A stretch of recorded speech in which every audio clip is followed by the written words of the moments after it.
पंजाब में आम आदमी पार्टी की एक तरफा जीत पर हरियाणा विधानसभा के डिप्टी स्पीकर व भाजपा विधायक रणबीर सिंह गंगवा ने कहा है कि पंजाब में भाजपा कभी बड़ी पार्टी के तौर पर नहीं लड़ी। भाजपा ने तो पंजाब के अलावा बाकी 4 राज्यों में प्रचंड बहुमत हासिल करके सरकार बनाई है। पंजाब के बारे में उन्होंने कहा कि वहां जनता ने कांग्रेस और अकाली दल के विकल्प के तौर पर आम आदमी पार्टी को जिताया है। हरियाणा में इस जीत के असर पर उन्होंने कहा कि हरियाणा में इस जीत का कोई असर नहीं होगा।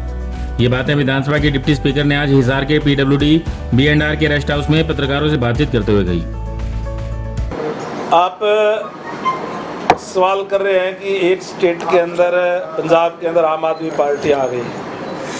आप ये भी जिक्र करें कि 4 स्टेटों के अंदर प्रचंड बहुमत भारतीय जनता पार्टी को मिला है और यूपी के अंदर जो ये कहते थे भी कभी भी रिपीट नहीं होती, वहाँ रिपीट किया है, प्रचंड बहुमत के साथ किया है। और जहाँ तक पंजाब की बात है, पंजाब के अंदर क्योंकि भारतीय जनता पार्टी ने कभी भी जो है बड़ी पार्टी के रूप में चुनाव नहीं लड़ा और अभी क्योंकि अकाली दल के साथ भारतीय जनता पार्टी चुनाव लड़ती थी और वहाँ छोटे स्तर पे लड़ती थी, तो अभी वो अलग अलग हो गए। तो भारतीय जनता पार्टी के पास तो इतना समय नहीं था कि एकदम से इतना संगठन खड़ा हो जाए, प्रॉपर तरीके से चुनाव लड़े। फिर भी कई सीटों की जानकारी, सारी सीटों की जानकारी मेरे पास नहीं है, कई सीटों की जानकारी मेरे पास है जहाँ मेरी ड्यूटी भी थी। बलवाना हल्का 40,000 वोट लेके, वैसे कैंडिडेट हमारा हार गया, लेकिन अच्छी उपस्थिति दर्ज कराई है। केवल 2 सीटें भारतीय जनता पार्टी वहाँ जीती है। तो जो पहले जो पार्टियाँ थी, चाहे कांग्रेस पार्टी है और चाहे वो अकाली दल है, उनको नकारने का काम लोगों ने किया है। मुख्य विपक्षी पार्टी वहाँ आम आदमी पार्टी थी, तो कहीं न कहीं एक विकल्प के तौर पे उनको वोट डालने का काम किया लोगों ने। आज तो कुछ है नहीं, कभी होगा तो इसके जिक्र करेंगे। आज तो कुछ भी नहीं है यहाँ तो एक ही जिक्र है आदरणीय मनोहर लाल जी का, जिनके नेतृत्व में ट्रांसपेरेंसी के साथ और बिना खर्ची, बिना पर्ची के नौकरियां दी जा रही है। जैसे वहाँ पंजाब में 300 यूनिट फ्री बिजली की बात चल रही है और ये जैसे ओल्ड पेंशन वाले भी मुद्दा उसी वजह से आया है। और हाँ, तो काफ़ी वो चीज़ें जो दिल्ली की तरफ पे कर रहे हो, स्कूलों पे और हॉस्पिटल में काम का हो रहा है, तो वो दबाव पड़ेगा नहीं पड़ेगा? अभी तो कुछ भी कहने से नहीं, अभी तो तिलक लगाया उगड़ने तो दे उसको। दिल्ली में तो करके दिखाया, अभी तो है दिल्ली में तो करके दिखाया। अभी मैं, आपने जो यहाँ की बात कही, दिल्ली का और यहाँ का बहुत ज़्यादा फर्क है और हरियाणा की राजनीति बिल्कुल अलग है।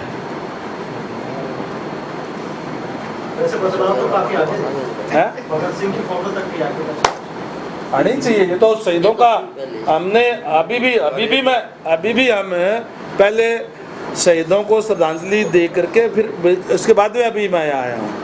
तो भारतीय जनता पार्टी ने तो शहीदों का सम्मान करने का काम किया है और करना भी चाहिए। अगर नहीं दी, हमने पहले ही चाहे अमृत महोत्सव की बात हो आज़ादी का, और हमने उन लोगों को भी पब्लिक डोमेन में लाने का प्रयास कर रहे हैं जिनका कहीं कोई नाम नहीं है और जिन्होंने अपना सब कुछ बलिदान करने का काम किया। यहाँ तो एक ही बात पे जोर रखा गया कि जैसे किसी एक परिवार के लोगों ने ही देश को आज़ाद कराने का काम किया हो, लेकिन जो हजारों लोग और जो थे जिनका आज कहीं कोई नाम नहीं है, उनको भी हम कोशिश कर रहे हैं कि पब्लिक डोमेन में लाया जाए, उनको पता लगे कि किस तरीके से उन्होंने बलिदान देकर के आज़ादी दिलाई है। इसकी क्या अपडेट है सर? इसकी कौन सा पुल? अभी जो रेलवे लाइन के ऊपर बनने लग रहा है, जल्दी मेरे ख्याल से 15-20 दिन के अंदर तैयार हो जाएगा।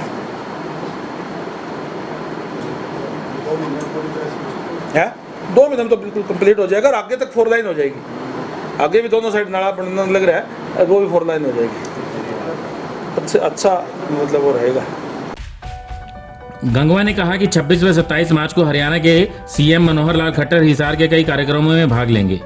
CM 26 तारीख को HAU के एक कार्यक्रम में शामिल होंगे और अगले दिन 27 मार्च को मंगाली गौशाला के कार्यक्रम में शामिल होंगे। उन्होंने हाल ही में खत्म हुए विधानसभा सत्र के बारे में कहा कि पहली बार ये सत्र सबसे अधिक चलने वाला सत्र साबित हुआ है। इसके अलावा गंगवा ने बताया कि सरकार की नई योजना के तहत अब 20% तक बन चुकी अवैध कॉलोनियों को भी शर्तें पूरी करने पर वैध करार दिया जाएगा। इससे गरीबों के आशियाने नहीं उजड़ेंगे। अभी बजट सेशन पूरा हुआ है और इस बजट सेशन में माननीय मुख्यमंत्री महोदय ने, जिनके पास वित्त विभाग भी है, टैक्स फ्री बजट पेश करने का काम किया और अब तक का सबसे लंबा बजट सेशन मैं इसको कहूँगा कि अब तक बहुत कम सिटिंग बजट के अंदर या सेशन के अंदर हरियाणा प्रदेश के अंदर होती थी।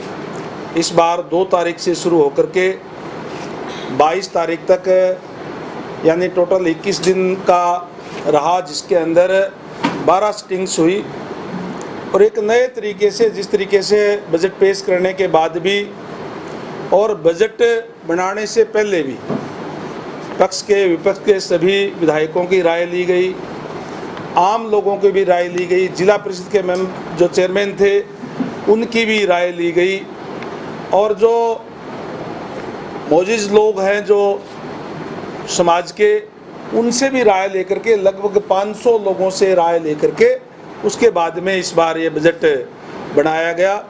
हालांकि पिछला कुछ समय में कोरोना काल, किसान आंदोलन रहा जिससे काम प्रभावित भी हुए, लेकिन उसके बावजूद 1,70,000 करोड़ का बजट माननीय मुख्यमंत्री महोदय ने जो टैक्स फ्री बजट जो है वो पेश करने का काम किया और इस सेशन के दौरान अनेक बिल भी आए। टोटल 18 बिल इस बार इस बजट के अंदर आए, जिसमें से एक सेलेक्ट कमेटी को पहले भेजा गया था स्पोर्ट्स बिल, वो भी इसमें पास कराया गया सेलेक्ट कमेटी की रिपोर्ट आने के बाद में।